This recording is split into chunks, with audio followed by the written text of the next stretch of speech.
안녕하세요. 네, 어느덧 마지막 시간이 됐습니다. 그러니까 오는 것 같으면 가죠.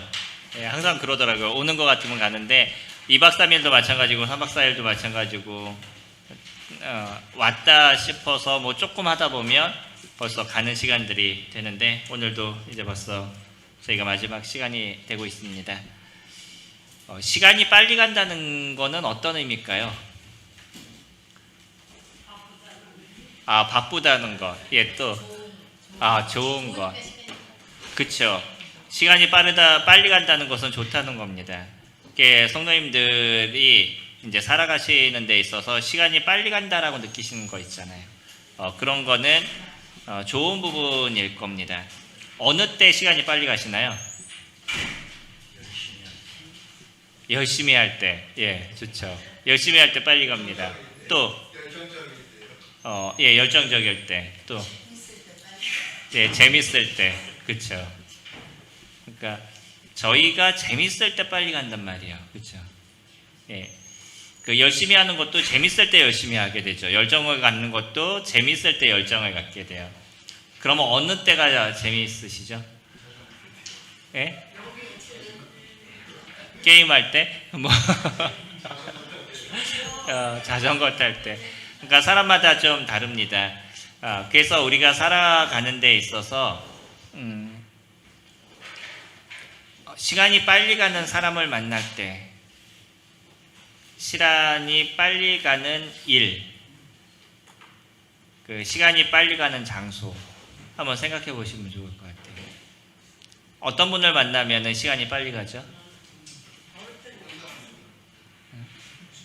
그리고 또 어떤 분을 만나면 그러니까 어느 장소에 가면 시간이 빨리 가죠?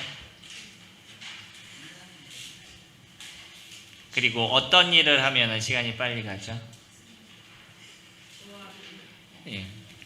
이런 부분들에 대해서 생각을 해보시면 내가 어떤 사람을 만날 때 이 친구하고 같이 있으면 시간이 빨리 가더라 라고 느껴지는 부분들이 있을 거예요. 그러면 그분을 내가 좋아하는 부분, 그분과의 어떤 대화나 이야기를 하는 거는 즐겁다는 겁니다. 재밌다는 거고. 그리고 똑같은 일을 하더라도 그런 일을 하게 됐었을 때 즐겁구나, 재밌구나 라는 생각들을 저희가 갖게 되는 일들이 저희들에게도 존재를 하게 되죠. 그리고 장소도 마찬가지예요. 어떤 장소에 가면 시간이 빨리 가는데 어떤 장소에 가면 시간이 늦게 가죠. 시간이 늦게 가는 대표적인 장소가 어디예요?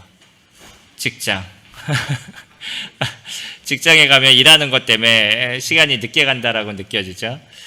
그래서 저희가 교회도 마찬가지입니다. 저희가 교회에서도 시간이 빨리 갈 수 있다 그러면 그것이 나에게 있어서 좋은 일이 될 겁니다.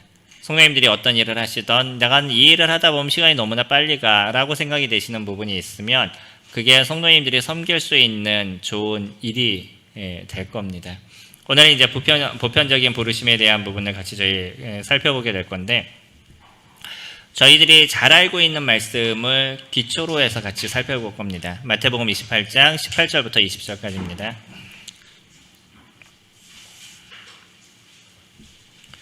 이제 이 말씀을 외우셔야죠.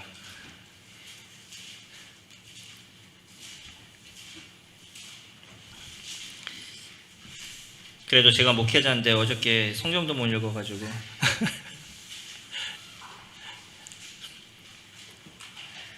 마태복음 28장 18절 보시면요. 저희 다 같이 한번 읽어볼까요? 다 같이요. 한 목소리로. 예수께서 시작. 예수께서 나와 말씀하여 이르시되 하늘과 땅의 모든 권세를 내게 주셨으니 그러므로 너희는 가서 모든 족속을 제자로 삼아 아버지와 아들과 성령의 이름으로 세례를 베풀고 내가 너희에게 분부한 모든 것을 가르쳐 지키게 하라. 볼지어다 내가 세상 끝날까지 너희와 항상 함께 있으리라 하시니라. 오늘의 말씀을 저희들이 살펴보면 첫 번째 저희가 볼 수 있는 게 있습니다. 이게 뭐냐면 첫 번째 18절 하늘과 땅의 모든 권세를 너희에게 주었다라고 얘기하고 계시죠.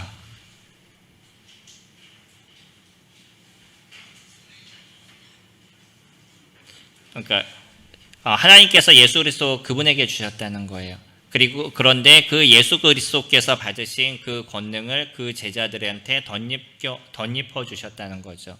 이거를 우리는 다른 데서 어떻게 볼 수 있냐면 사도행전 1장 8절 오직 성령이 너희에게 임하시면 너희가 권능을 받고 예루살렘과 온 유대와 사마리아와 땅끝까지 이르러 내 증인이 되리라 라고 얘기하시죠. 그때도 성령이 임하셨을 때 무엇이 이루어지냐면 권능을 받는다라고 얘기를 해요. 다시 얘기한다 그러면 사도행전 2장에서 성령 하나님께서 이 땅에 오시게 되고 그래서 성령 하나님께서 오신 그때부터 시작해서 믿는 크리스찬들의 내면에 이제 성령 하나님이 함께 하시는 거죠. 그리고 그 성령 하나님께서 저희들에게 권능을 주시겠다라고 얘기하셨어요. 그러니까 우리가 어떤 일을 하는 데 있어서 그 일을 할 수 있는 힘이 저에게 없다 그러면 저희는 참 힘들고 어려울 겁니다. 그만큼의 능력을 저희들이 채워야 되고 준비해야 되고 많은 부분들이 필요할 텐데 물론 우리들도 준비해야 되는 거죠. 그러나 그 일을 할 수 있는 힘을 누가 우리에게 주셨냐면 성령 하나님께서 저희들에게 주셨다는 거예요. 아이들이 재능이 있어요. 악기를 잘 다뤄요. 잘 다룰 수 있는 재능이 있는데 근데 그 아이가 그 악기를 잘 다룰 수 있는 재능이 있다 할지라도 연습하지 않으면 그 재능은 사장이 되어져 가요. 그렇죠? 어저께도 말씀드린 것처럼 저는 악기를 아무리 연습을 해도 올라갈 수 있는 게 한계가 있어요. 이게 재능이 없기 때문에 그래요. 저도 기타를 치기 위해서 뭐 통기타, 뭐 클래식 기타 다 연습해 봤는데 한계가 있더라고요. 안 되더라고요. 제가 갖고 있는 재능의 한계예요. 다른 것들은 그렇게 어렵지 않은데 몇 가지 제가 어려운 것들이 있어요. 그 중에 하나가 그 음악적인 부분이에요. 뭐 찬양을 부르거나 이런 거는 다른 분들은 절대음감이신 분들은 들으면 그 음을 기억하면서 찬양을 불러요. 근데 저는 어떻게 부르냐면 음표를 보면서 불러야 돼요. 음표 높이를 보면서 맞춰요. 그러니까 저는 수학적으로 보는 거예요. 악보를. 이게 차이입니다. 그런 한계가 있는 거예요. 저에게서는. 그러니까 어느 정도까지는 올라갈 수 있지만 그 이상은 저에게선 되지 않는다는 거예요. 이건 재능에 대한 부분인 거죠. 근데 저에게 주어진 좋은 재능이 있는데 이 재능은 개발하면 개발할수록 점점 올라가요. 주님께서 저희들에게 주신 것도 권능입니다. 은사라고 우리가 보통 표현도 하고 근데 이 은사를 개발하지 않으면 사장되어져 버리죠. 그것을 계속 발굴해 나가셔야 되는 거예요. 성도님들은 분명하게 주어진 게 뭐냐면 하나님께서 저희들에게 은사를 주셨다는 거죠. 우리 에베소서 4장 7절부터 10절까지 잘 아는 말씀인데 거기서 보면 주님께서 저희들에게 주신 은사에 대한 것을 얘기해요. 은사가 나오는 성경의 권이 4개가 있다고 그랬죠. 어디죠? 어디죠? 맨 처음에 에베소서 또 로마서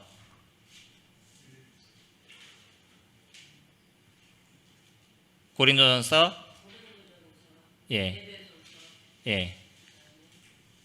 베드로전서 그래서 베드로전서 4장, 에베소서 4장, 고린도전서 12장, 로마서 12장이 은사장이에요. 4장하고 12장만 외우시면 되죠. 그 네 군데에서 은사에 대한 부분을 얘기하시는데 특히 에베소서 4장 같은 경우에는 가르침, 교사 이런 분들의 은사를 중심으로 얘기를 해주고 있고요. 그리고 거기서 은사를 얘기할 때 은사를 주신 모습을 로마의 개선식과 연계해서 저희들에게 얘기를 해주시고 계세요. 그래서 개선식을 하게 되면 전쟁에서 승리해서 받아온 노량물을 백성들한테 이렇게 뿌려준단 말이에요. 그게 이제 개선식 할 때 로마 장군들이 하는 일들이거든요. 마찬가지로 예수 그리스도께서 십자가에서 승리를 이루시고 십자가에서 죽으실 뿐만 아니라 부활하시면서 완전한 그 승리를 이루신 거잖아요. 그리고 주님의 나라에 가시면서 우리에게 개선식을 할 때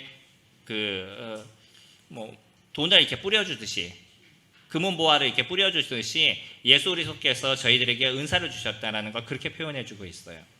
그러니까 성도님들 우리가 예수 그리스도를 믿는 그 순간에 우리는 하나님께서 주시는 은사를 분명히 갖고 있다는 거죠. 근데 그 은사를 나는 어떻게 사용할 것이냐, 나는 그거를 어떻게 개발할 거냐, 이거는 이제 우리들에게 주어진 거죠. 나는 없어서 안 돼요, 난 부족해서 안 돼요 라고 얘기하는 건 사실 저희가 성경을 인정하지 않는다는 거예요. 주님께서 저희들에게 주셨다라고 얘기하는데 저희는 없다라고 자꾸 얘기하니까, 그러니까 주님의 일을 저희들이 이룰 수 없는 거죠. 이건 몇 가지 다른 표현으로 얘기한다면, 첫 번째 얘기한 게 권능을 받았다라고 얘기하고요. 두 번째도 권능이죠. 사도행전 1장 8절에서 그 다음에 은사를 주셨다라고 얘기하고, 이런 여러 가지 몇 가지로 저희들에게 바꿔서 얘기를 해주고 계셔요. 그러고 나서 또 하시는 얘기가 뭐냐면 20절에 보면, 저희가 지금 읽었던 20절에 내가 너희에게 분부한 모든 것을 가르쳐 지키게 하라. 볼지어다 내가 세상 끝날까지 너희와 항상 함께 있으리라. 예수 그리스도 그분이 저희와 항상 함께 하신다라고 얘기하셔요. 예수 그리스도 그분은 지금 어디에 계시죠? 하나님 우편에 계시죠. 예수 그리스도는 하나님 우편에 계시는데, 동일하게 뭐냐면 성령 하나님께서 하시는 일을 보면서 내가 너희와 함께 있다라는 표현을 같이 쓰고 계신다는 거예요. 실질적으로 얘기한다면 지금 우리 옆에서 우리를 돕는 분이 누구시냐면 성령 하나님이 저희를 돕는 거죠. 그러나 예수 그리스도 아버지 하나님, 성령 하나님 동일하게 삼위일체라고 얘기하시기 때문에 때로는 성령 하나님께서 하시는 일을 예수 그리스도 그분이 하시는 일처럼 저희들에게 표현해주고 있는 거죠. 주님께서 분명히 세상 끝날까지 저희들과 함께 하시겠다라고 약속하셨어요. 그러니까 저희들에게 성령을 주시고요, 성령 하나님 통해서 은사를 저희들에게 주시고, 그 은사를 우리가 사용할 수 있도록 주님께서 만들어 주셨다는 거죠. 그럼 여기서 우리가 조금 고민할 게 있습니다. 지금 사도행전 28장에 대한 내용은 예수 그리스도께서 부활하시고 나서 승천하시기 전에 얘기하신 거였는데, 그때 모인 사람들이 대부분 예수님의 제자였었어요. 그러면 예수님의 제자를 우리는 어떻게 정의를 할 건가? 이것도 중요할 수 있죠. 왜냐하면 이거는 신학적으로 사람들이 얘기할 때 어떤 사람들은 18절부터 20절까지는 12제자에게 준 내용이다 라고 얘기하시는 분들도 계셔요. 저는 그렇게 보지 않습니다. 여기는 모든 제자, 예수 그리스도를 믿는 모든 사람들에게 주님께서 하셨다라고 저는 생각해요. 만약에 이것을 12제자로 구분한다 그러면 우리하고는 좀 상관없는 얘기가 되겠죠. 근데 분명한 건 뭐냐면 이건 모든 사람에게 주어지는 하나님의 명령에 대한 부분이에요. 우리는 보통 이것을 뭐라고 얘기하냐면 지상명령이다 라고 표현하고 있죠. 모든 크리스찬들에게 주님께서 주신 명령입니다. 이건 내가 하고 싶으면 하고 싫으면 안 하는 것이 아니라는 거예요. 크리스찬들이. 이건 우리가 고민하셔야 됩니다. 난 주님의 뜻대로 살기를 원해요, 주님께서 말씀하신 대로 행하기를 원해요 라고 얘기하시는 분들이 실질적으로 하나님께서 우리에게 주신 명령에 대한 것은 잘 보지 않으려고 그래요.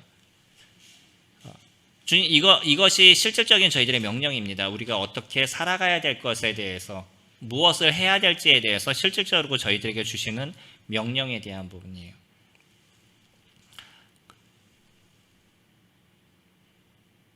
그리고 두 번째 보면 19절에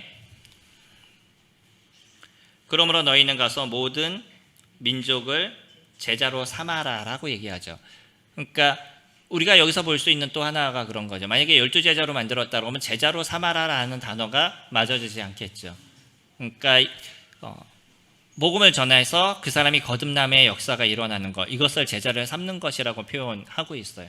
그러니까 모든 사람들에게 주어진 명령인 거고요. 모든 예수 그리스도를 믿은 모든 사람들은 이 제자를 삼는 일을 저희들이 이뤄가는 거죠. 제자를 삼는다 그러면 나의 밑에 사람을 만들어 놓는, 우리는 이런 개념으로 생각하지만 여기서 얘기하는 것은 그런 것이 아니라 예수 그리스도를 전함을 통해서 거듭나게 하는, 예수 그리스도를 믿을 수 있도록 도와주는 역할들, 이것을 제자를 삼는 거다라고 얘기를 하죠. 그러면 우리는 복음을 전하는 일을 할 것을 제일 먼저 얘기하고 계시는데, 이 복음을 전하는 것이 쉬우셔요, 어려우셔요? 어떤 분 앉혀놓고 복음을 전하는 거 쉬우셔요, 어려우셔요? 왜 어려우셔요? 왜 어려우실까요? 제가 이런 얘기 가끔 드렸기 때문에 이제는 크게 어렵지 않을 텐데, 어디 가서 얘기할 때마다 조금 부끄러울 수도 있어요. 제가 그런 얘기를 많이 합니다. 제가 사역을 시작하고 나서 제일 힘들었던 게 복음 전하는 겁니다. 제가 그렇게 얘기했었어요. 실질적으로 제가 그랬었거든요. 사역을 시작하고 제일 어려웠던 게 복음을 전하는 거였었어요. 그랬기 때문에 제가 제일 연구를 많이 하고 제일 많이 살폈던 것도 복음을 전하는 거였습니다. 시간이 가면서 이것을 해결하기 위해서 여러 가지 그 사람을 만나는 일들도 이뤄가고 복음을 전할 수 있는 방법들도 만들어가고 성경적으로 복음이 무엇인지에 대해서 정립하고 뭐 이런 시간들을 많이 가졌었는데, 저와 같이 어떤 특별한 부분들을 만들어가지 않으신다 할지라도 분명한 건 뭐냐면 우리가 복음을 전할 수 있는 준비들이 이미 되어져 있다는 거예요. 근데 그것을 우리가 사용하지 않기 때문에 사용할 수 없는 거죠. 저희 사도행전에서 살펴보게 되면 여기에서 바울이 복음을 전할 때 그때 어떤 것부터 시작하셨는지 아시나요? 바울이 복음을 전하는 몇 번이 나와요. 근데 그 몇 번 중에 3번이 자기의 구원 간증을 얘기하고 있어요. 놀랍지 않으시나요? 복음을 전하는 데 있어서 여러 가지 복음을 얘기하고 또 복음을 전했더라 뭐 이런 얘기는 많이 나오는데, 실질적으로 복음의 내용에 대한 것을 이렇게 살펴보면 바울이 개인의 구원 간증을 하는 게 3번이나 등장하고 있다는 거예요. 그러니까 복음을 전하는데 가장 좋은 것 중에 하나가 무엇이라고요? 내 개인 구원 간증이 복음을 전하는 데서 큰 도움이 되고 있다는 거죠. 그것을 어떻게 사용하느냐, 어떻게 잘 정립해서 잘 얘기해 주느냐, 이것이 중요할 수 있죠. 그러니까 우리는 충분히 복음을 전할 수 있는 준비가 되어져 있는 건데 내가 그거를 정립하지 않기 때문에 어렵다라고 자꾸 생각하게 된다는 거예요. 그리고 도전해 보셔야 돼요. 복음이라는 자체는 입을 열어서 자꾸 전해 보셔야지만 더 늘어나는 거지, 어떤 순간에 사람을 딱 앉혀놓고 그 모든 복음을 잘 풀어서 얘기할 수 있는 부분은 되지 않는다는 거예요. 외과 의사가 연습하지 않고서는 사람 수술을 잘할 수 있나요? 그러지 않아요. 여전히 연습을 많이 한단 말이에요. 누가 얘기하기를 100명을 죽여봐야 진정한 명의가 된다 뭐 이렇게 얘기하시는데, 많은 실수를 통해서 명의가 되어져 간다는 거죠. 복음을 전하는 것도 많은 사람에게 전해보고 때로는 실수하고 내가 왜 실수했는지 뭐가 잘못됐는지 다시 한번 체킹하고 살펴보고 이런 시간을 통해서 복음 전도자가 되어져 가는 거예요. 저도 그런 많은 시행착오를 해왔었어요. 처음엔 복음에 대한 훈련을 딱 받고 나서 어떤 사람을 딱 앉혀놓고 처음부터 끝까지 그 복음에 대해서 쭉 설명을 하니까 이 친구가 나중에 시인을 하더라고요. 처음에 만났는데. 그래서 내 마음 가운데 야, 내가 복음을 전해서 저 사람이 거듭났어 라고 좋아했는데 그 다음부터 안 보이더라고요. 뭐예요? 지겨워가지고 빨리 대답하고 집에 간 거예요. 그러니까 저는 잘 전했다라고 생각했는데 그 친구는 그것이 어려웠던 거죠. 그러니까 이런 어떤 실수들도 우리에게 존재한다는 거예요. 이 많은 실수를 통해서 새로운 것을 얻어가고 그럼 그 다음에 어떻게 할지에 대해서 생각하고 이런 부분을 만들어가는 거지, 그냥 자연스럽게 되어져 가지는 않는다는 거죠. 계속 도전해 보시기 바랍니다. 중요한 건 뭐냐면 주님께서 우리에게 주신 명령이 제자를 삼아라, 이것이 우리에게 주신 명령에 대한 부분인 거죠. 물론 교회를 통틀어서 우리가 크게 얘기했었을 때 전도자가 있고요, 그리고 말씀을 전하시는 분이 있고 뭐 섬기는 자가 있고, 이게 다른 은사가 구분되어져 있지만 그러나 모든 사람에게 주어진 기본적인 건 뭐냐면 복음을 전하는 거예요. 이거는 기본적인 겁니다. 그것이 독특하고 특별하게 전도자의 삶을 살아가는 분이 있을 뿐인 거지, 모든 성도들은 복음을 전해야 된다라고 저희들에게 얘기하고 있죠. 3번째 보시면 매일의 삶에서 경험하는 주님만으로도 우리는 주님을 전할 수 있다는 거죠. 이거는 또 무엇을 얘기하냐면 내가 예수 그리스도와 같이 살아가는 즐거움이 있지 않은데 다른 사람에게 예수님을 믿으세요라고 얘기하는 것도 어렵다는 거죠. 생각해 보세요. 성도님, 매일의 삶이 난 지겨웠고 매일의 삶이 나는 고통스럽고 힘들어요. 근데 어떤 분들 만나면서 예수님을 믿으면 은혜가 됩니다, 예수님을 믿으면 평안이 옵니다, 이런 얘기 하실 수 있겠냐는 거예요.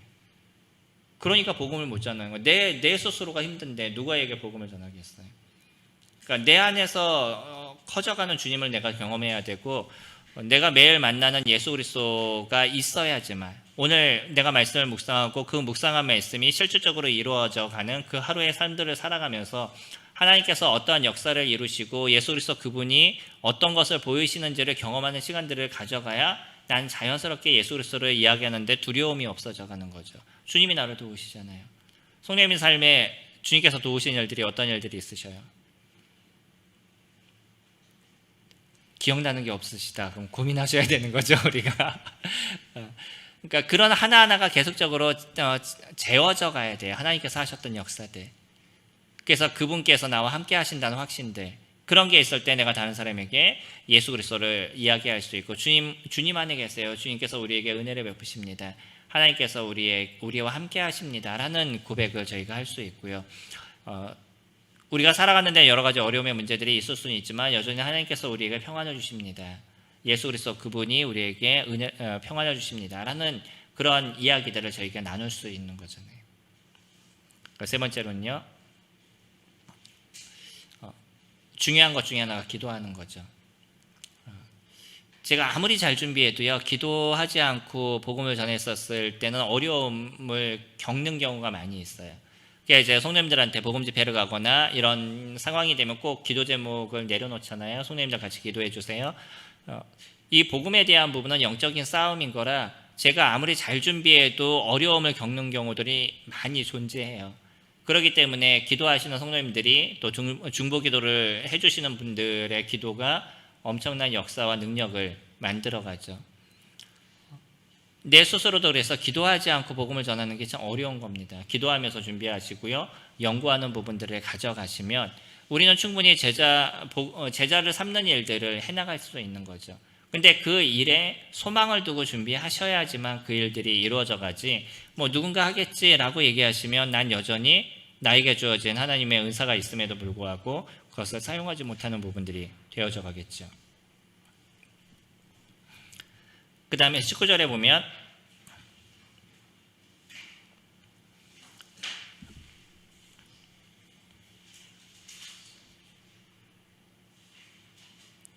아버지와 아들과 성령의 이름으로 세례를 베풀고, 정확하게 얘기하면 침례겠죠. 바티스트라는 단어를 쓰기 때문에 헬라어로 물에 잠기다라는 의미를 갖고 있어서 침례라는 단어인 거죠. 침례를 주라고 얘기합니다. 이 침례를 주는 건 여러 가지 의미들을 저희에게 얘기해 주고 있는데, 침례를 준다는 건 그 사람이 믿었다라는 것에 대한 확증, 다시 얘기하면 믿음에 대한 첫 번째 순종을 해나가는 거죠. 저도 침례에 대해서 성도님들한테 말씀드리고, 요번도 원래 우리가 침례식도 고민했었는데 안 하게 됐잖아요. 근데 그 이유도 뭐냐면 그 침례식에 순종하고자 하는 얘기를 들어서 광고를 했었었는데 나중에 마음이 바뀌신 거예요. 근데 이렇게 마음이 바뀌신다고 제가 억지로 그럼 침례를 받으세요 이렇게 얘기하지 않아요. 그냥 냅둡니다. 왜 그러냐면 이 침례에 대한 순종은 하나님 앞에서의 개인적인 고백이기 때문에 그래요. 우리가 억지로 해가지고서는 침례를 줘서 될 문제가 아닌 겁니다. 그 사람 스스로가 하나님 앞에서 내가 하나님의 제자임을 고백을 하게 되고, 예수 그리스도 그분이 나의 주님이심을 고백해서 거기에 대한 첫 번째 순종으로 제가 침례를 행하겠습니다. 하나님께 고백하고 예수 그리스도가 나의 주님이심을 내가 하나님께 고백하고 여기에 계신 성도님들한테 고백하겠습니다. 라는 기본적인 순종의 마음이 있어야 되는 거죠. 그래서 저희가 침례가 중요한 것입니다. 그래서 침례를 드림을 통해 가지고 단지 교회에 더해지는 것이 아니라 그 스스로가 자신의 내면의 고백들을 이루어가게 하는 거고요. 뿐만 아니라 이것을 통해서 교회 가운데 연결이 되어져 가는 거죠. 주님을 믿고 교회 안에 연결되지 않으면 그 사람이 성장할 수가 없습니다. 함석헌이라는 아주 유명한 그 분이 예전에 계셨었는데, 이분이 그 쓰는 글들이 많은 분들이 읽으셨던 그런 작가셔요. 귀한 분이신데, 근데 이분이 제가 알기로는 무교회주의자였어요. 그러니까 예수 그리스도를 알고 예수님을 믿어야 된다라고 얘기하시는 분이지만 여전히 교회는 의미가 없다라고 얘기하시는 분이죠. 전 이거는 신앙에 엄청난 문제가 있다라고 생각하거든요. 우리는 교회를 통해서 성장하게 되고 교회를 통해서 예수 그리스도의 그 음성을 듣고 공급하는 받는 그런 일들을 저희들이 이뤄가서 교회 안에서 더해지고 교회 안에서 배워가고 알아가는 시간들을 가지 않으면 저희들의 성장에 한계를 느끼게 돼요. 나 혼자 하는 거는 얼마든지 할 수 있죠. 근데 우리에게서 어려운 건 뭐냐면 함께 하는 겁니다. 함께 하는 데는 서로가 다른 부분을 맞춰가는 시간이 있기 때문에 거기에서 힘들고 어려움에 대한 부분이 있는 거예요. 근데 이 안에서 같이 가는 것을 저희들이 배워가지 못하면 그만큼 영적인 성장은 이루어지지 않아요. 아무리 성경을 많이 알아도 소용이 없습니다. 성경을 많이 아는 게 무슨 상관이 있겠어요? 내가 그것을 이뤄가지 못한다 그러면. 그러니까 교회 안에서 같이 가는 것을 저희들이 배워가는 거고요. 서로 다른 그 모습을 갖고 있지만 그러나 하나의 목적을 통해서 함께 걸어갈 수 있는 그러한 마음들, 그러한 어떤 수고들, 그런 것들이 이루어지게 됐었을 때 우리가 갖고 있는 그 육적인 부분들이 다름을 받는 시간들이 되어져 가는 거죠. 그러면서 주님을 닮아가는 모습들을 만들어가는 거기 때문에 교회는 상당히 중요하고 소중한 겁니다. 오죽했으면 에베소서 3장에서 주님께서 그렇게 얘기하시잖아요.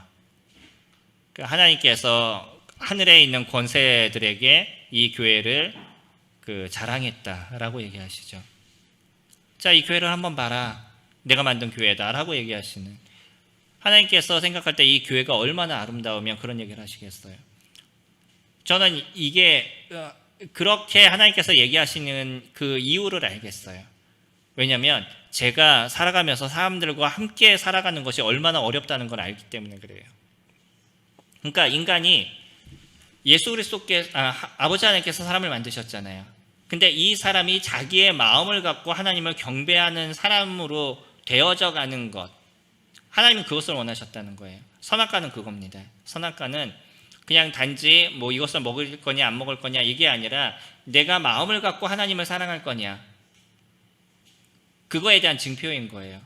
그래서 그들이 실수할 수 있고 넘어질 수 있는 걸 충분히 알면서도 선악과를 놓으신 이유는 그것을 통해서 죄가 들어오기도 하겠지만 나중에 그 죄의 문제를 해결하고 참으로 하나님을 찾는 사람들, 이런 사람을 모으는 겁니다. 지금 그 상황 속에 있는 거예요. 그래서 그 마음 가운데서 하나님을 사랑하고 하나님을 추구하는 사람들, 이런 사람들이 모인 게 교회인 거고요. 그렇기 때문에 하나님의 말씀에 순종함으로 나의 어떤 그 교회 안에서 생기는 어려움들, 이런 것들을 해결할 수 있는 모습들을 이 안에서 가져가는 거죠. 그러면서 저희가 성장해 나가는 거예요. 그래서 교회는 소중하고 중요한 것이고, 또 그렇게 저희가 하나의 모습을 만들어가게 됐었을 때 하나님께서 이루시는 역사들이 이 가운데서 귀하게 일어나게 되겠죠. 그리고 20절에 보면요, 내가 너희에게 분부한 모든 것을 가르쳐 지키게 하라는 것. 예수 그리스도 그분이 제자들에게 분부한 것들이 있습니다. 이거는 특히 12제자들에게 처음 얘기했던 거고, 그들을 통해서 그 다음 사람들이 배우고 그 다음 사람들이 배워서 계속적으로 입으로 전해져 내려오고 글로 전해져 내려오게 된 거죠. 지금 저희들은 무엇으로 남겨져 있냐면 성경을 통해서 그것이 저희들의 손에 남겨져 있습니다. 이 가르침에 대한 건 여러 가지의 가르침들이 다 준비되어져 있는데, 여러 많은 가르침들이 있는데, 이것을 조금 요약해서 얘기한다 그러면 사도행전 2장 42절에서 얘기하는 가르침, 그러니까 그 사도의 가르침, 그리고 주의 만찬, 기도, 교제, 그리고 조금 더 내려가면 전도. 우리가 보통 이걸 이제 성장의 5손가락이라고 얘기를 하죠. 이 5가지를 얘기하고 있습니다. 가르침, 주의 만찬, 기도, 교제, 전도. 이 5가지가 잘 골고루 이루어지면 우리들의 신앙이 잘 만들어져 가고 있다는 거예요. 이것을 가르치는 겁니다. 그래서 이와 같은 삶을 살아갈 수 있도록 계속적으로 이 신앙의 문제들을 만들어갈 수 있도록 이뤄가는 것들, 이것이 교회가 하는 역할이고 우리가 함께 해나가야 될 그런 역할인 거죠. 복음을 전하는 것으로 끝나지 않습니다. 하나님의 말씀을 가르치는 일들을 이뤄가야 돼서 교회 생활을 어떻게 해야 되는지, 교회는 어떠한 그 기본적인 규율과 법칙 속에서 우리가 이뤄가고 있는지, 그런 것을 가르치고 그 안에서 함께 가는 것들을 저희가 만들어가는 거예요. 어떤 부분에 있어서 성경에서 얘기한 실질적인 것을 우리가 이뤄가고요. 그러나 성남 북부라는 독특한 교회 안에서는 그 나름대로의 또 정해져 있는 몇 가지 일들이 있겠죠. 이것이 뭐 100% 성경적인 거냐? 그러지 않을 수도 있습니다. 가령 우리가 얘기한다 그러면 침례가 그 성찬 예배에 침례를 받아야지만 성찬 예배를 참여할 수 있나요? 그러지 않아도 참여할 수 있을까요? 고민하시는 동안 제가 물 좀 갖고 올게요.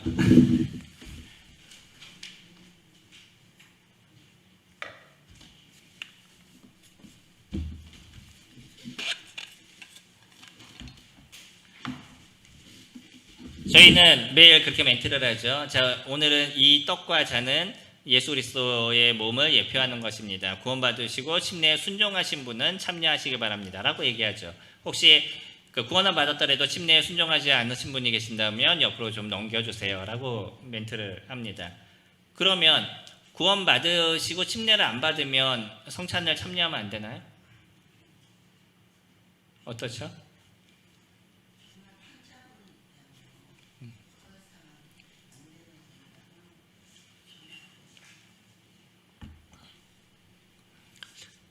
우리가 성경적으로 얘기했었을 때는 구원받은 게 확실하면 신앙의 양심을 갖고 떡에 뗄 수 있는 거죠. 그렇죠?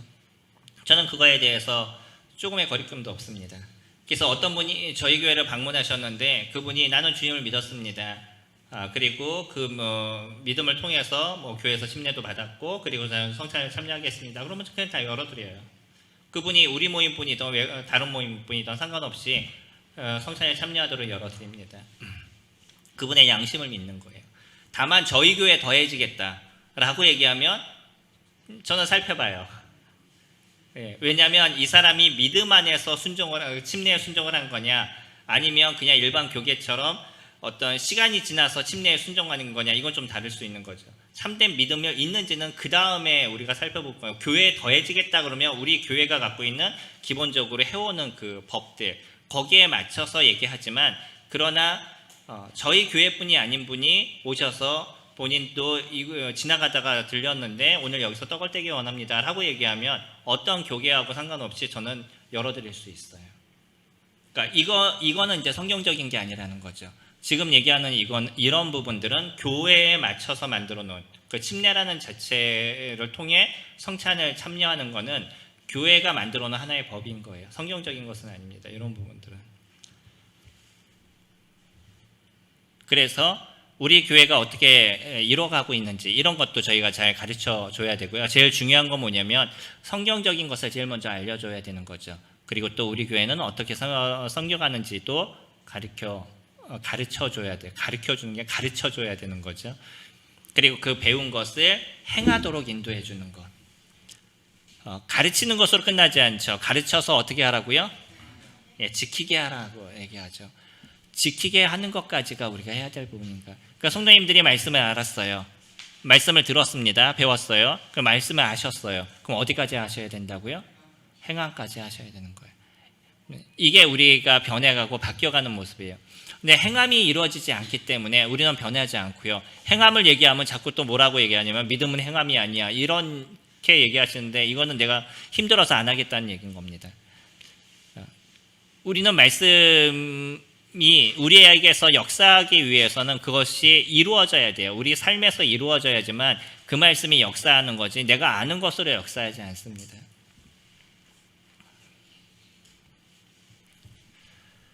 부르심의 순종에 대한 부분에서 아까 제자에 대한 부분을 얘기했죠. 저는 개인적으로 여기서 얘기하는 제자는 모든 믿는 사람들을 제자라고 생각합니다. 성경은 여러 가지를 얘기하고 있어요. 때로는 제자라는 표현을 쓸 때 마태복음 9장 10절에서 보면 거기서는 12제자만을 얘기를 해주고 있어요. 어떨 때 제자라는 단어를 쓸 때 12제자만을 얘기할 때도 있고요. 아니면 12제자 포함해서 예수 그리스도를 쫓아다녔던 사람들을 제자라는 표현을 쓸 때도 있어요. 그래서 제자라는 단어 하나만 갖고 어떤 사람이다라고 얘기할 수 있는 게 아니라 문맥을 살펴보면 이 제자를 어떻게 표현하고 있다라는 것을 저희들이 볼 수 있는데 나중에 보면 그 사도라는 지칭을 많이 쓰는데 사도는 대부분 12제자를 지칭할 때 사도라는 명칭을 많이 사용하기도 하고요. 그러나 사도라는 그 단어가 12제자만을 얘기하지는 않아요. 또 딴 사람을 쓸 때도 사도라는 표현을 쓰기도 하기 때문에 저희가 문맥상 살피는 것이 제일 중요하다라고 생각하고요. 사도행전 1장 12절이나 이렇게 살펴보면 제자를 얘기할 때 모든 믿는 성도를 얘기한다라고 저희들이 보여져요. 그렇기 때문에 마태복음 28장의 말씀도 모든 믿는 제자들이 행해야 될 그런 일을 저희들에게 말씀해 주신 거죠. 그래서 이 순종은 그 선택이 아니라 필수라는 거예요. 주님께서 저희에게 명령으로 주셨다라고 말씀드렸잖아요. 마태복음 28장 18절부터 20절까지 내용이 우리에게 명령으로 주신 거지 네가 하고 싶으면 하고 말고 싶으면 말어 그렇게 저희들에게 얘기하지 않으셨다는 거예요. 그리고 또 우리가 믿고 난 이후에 그때 이루어지는 것이 바로 주님에 대한 순종이 포함되어져 있는 거죠.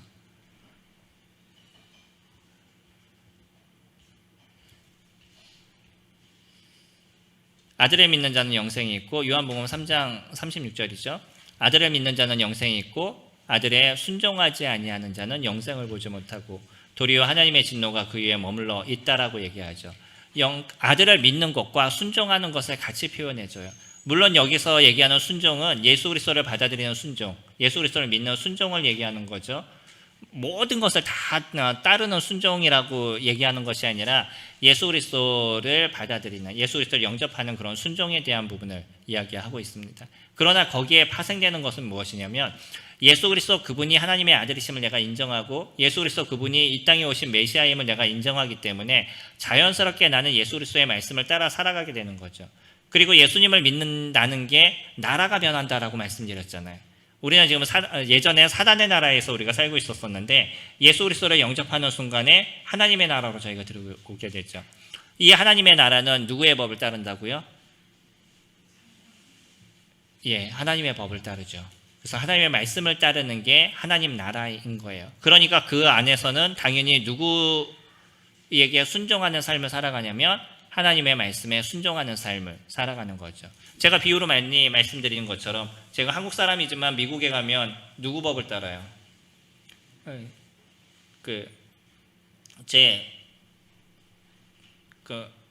저희 자매의 동생이 처남이죠. 처남이 미국에 갔다가 교통사고가 살짝 났어요. 접촉사고가 살짝 났어요. 접촉사고가 났는데 이 아줌마가 뭐 괜찮습니다 이렇게 얘기하셔가지고 한국은 그러잖아요. 괜찮습니다 그러면 그냥 서로 그리고 헤어지잖아요. 그래서 이렇게 헤어졌어요. 그리고 났는데 나중에 경찰서에서 연락이 왔어요. 뺑소니로 그 일을 처리하지 않고 갔다고. 네. 이게 우리나라와 외국의 차이입니다. 우리나라는 그냥 괜찮아요 이렇게 헤어지면 그냥 서로 이해한 걸로 끝나는데 거기는 그러고 나서 나중에 신고를 해버려요. 벌금이 엄청 크게 나왔었어요. 그게 미국의 법입니다. 그러니까 미국에 가면 아니 한국에는 그러지 않아요. 백날 얘기해도 안 들어줘요. 그 벌금 다 내야 됐었어요. 그러니까 미국에 가면 미국 법을 따라야 되는 거죠. 우리가 예수 그리스도를 믿고 주님에 들어오게 되면 누구의 법을 따르냐면 하나님의 법을 따라 살아가는 삶이 되어져 가야 되는 거죠. 그래서 믿음은 무엇이 포함되어 있냐면 순종이 포함되어 있습니다. 저희 로마서 16장 말씀 같이 보실까요? 왜 시간이 이렇게 빨리 가죠? 재밌나? 왜 이렇게 빨리 가죠? 로마서 16장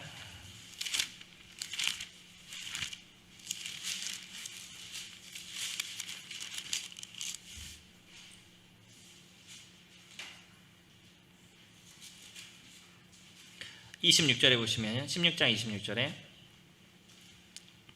이제는 나타나신 바 되었으며 영원하신 하나님의 명령을 따라 선지자들의 글로 말미암아 모든 민족이 믿어 순종하게 하시려고 알게 하신 바 그 신비의 계시를 따라 된 것이니 이 복음으로 너희를 능히 경고하게 하실. 여기서 뭐라고 해요? 모든 족속이 믿어 어떻게 한다고요? 순종하게 하는 것. 믿음으로 끝나지 않아요. 믿어서 무엇을 해야 된다고요? 순종하는 것. 이것이 믿음의 필수 조건입니다. 순종은 선택이 아니에요. 필수입니다. 함께 따라오게 되어져 있다는 거예요. 그래서 성경에서 등장하는 모든 성도들은요, 예수님을 믿고 나서 그 섬김의 삶을 살아왔던 역사를 저희들에게 보여주고 있고, 기독교의 많은 역사들도 저희들이 살펴보면 그들이 예수님을 믿고 나서 예수 그리스도를 섬기는 삶이, 순종의 삶이 자연스럽게 이루어진 것을 저희들에게 보여주고 있어요. 그들은 목숨을 내놨습니다. 하나님의 말씀을 따르기 위해서, 하다못해 침수 침례를 하기 위해서 물침례를 하는 사람들에게, 다시 얘기하면 켈빈주의자들에게 그 재침례교도들이 잡혀서 물에 수장되거나 불에 타서 죽거나 이런 기독교의 역사가 있어요. 똑같은 예수 그리스도를 믿는 사람들이 나하고 법이 다르다라고 그 사람들이 잡아서 죽이는 이런 역사들이 있습니다. 그들은 이것을 잘 얘기하지 않아요. 자기네들의 흑역사이기 때문에. 오히려 제10내교들이 갖고 있었던 폭동들이나 잘못된 모습들을 부각시키지 자기네들이 해왔던 그런 만행에 대해서 그들이 잘 얘기하지 않습니다. 우리들이 잘 알고 켈빈이 그 일을 했던 사람이에요.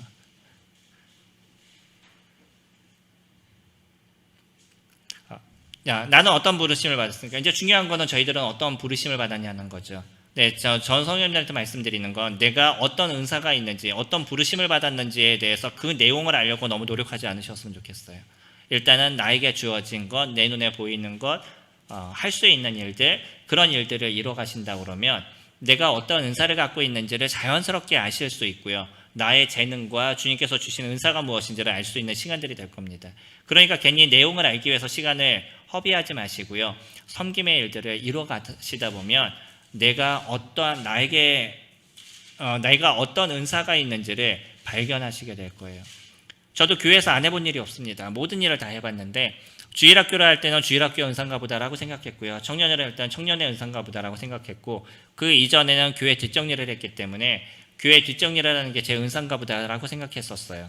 근데 나중에 제가 느낀 게 뭐냐면 주일학교에서도 나는 목양을 했었고 청년회에서도 제가 목양을 했더라고요.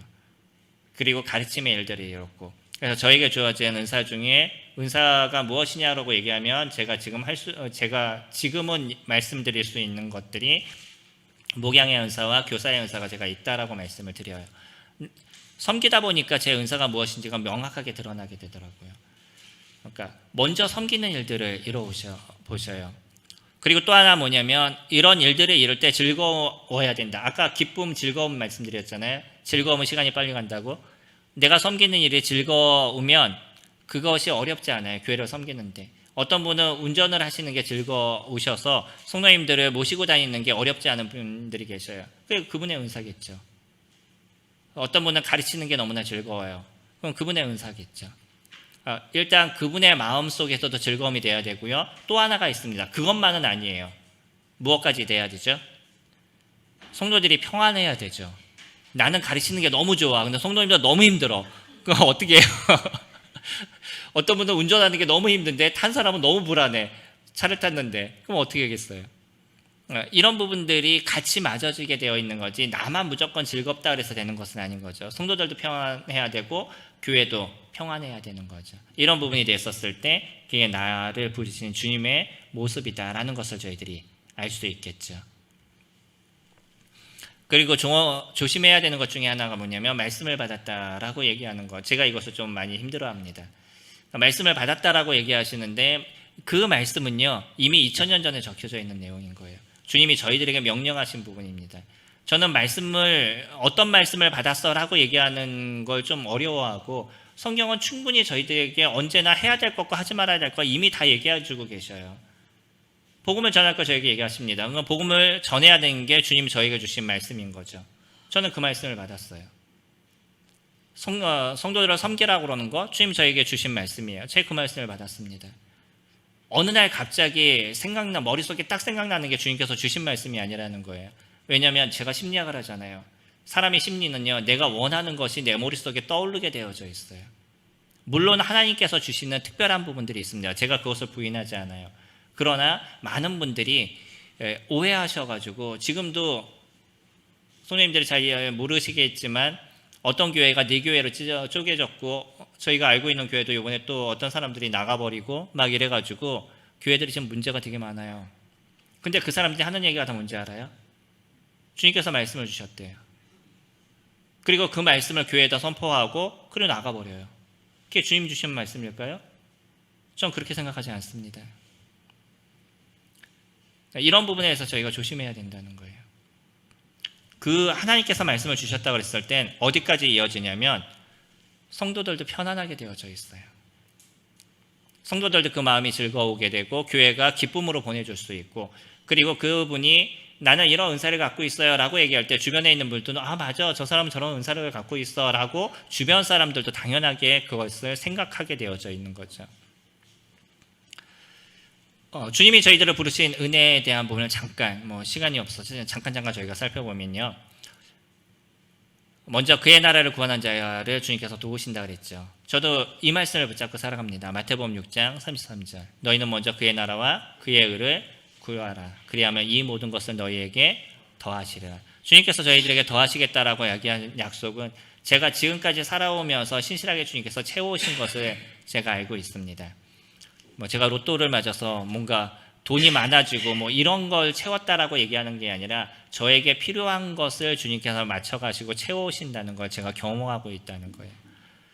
빌립보서 4장 13절로 그런 얘기 하시죠. 내게 능력 주시는 자 안에서 내가 모든 것을 할 수 있다. 근데 이거는 모든 거라고 얘기했었을 때 모든 능력을 얘기하는 것이 아니라 위에서부터 쭉 살펴보시면 연보에 대한 얘기를 하고 있어요. 물질적으로 그가 돈이 많을 때도 있고 돈이 적을 때도 있었었는데 돈이 많아도 살아가는 법을 그가 배웠고 돈이 없어도 살아가는 법을 배웠다라는 그 돈과 관련된 문제인 겁니다. 이 부분은요.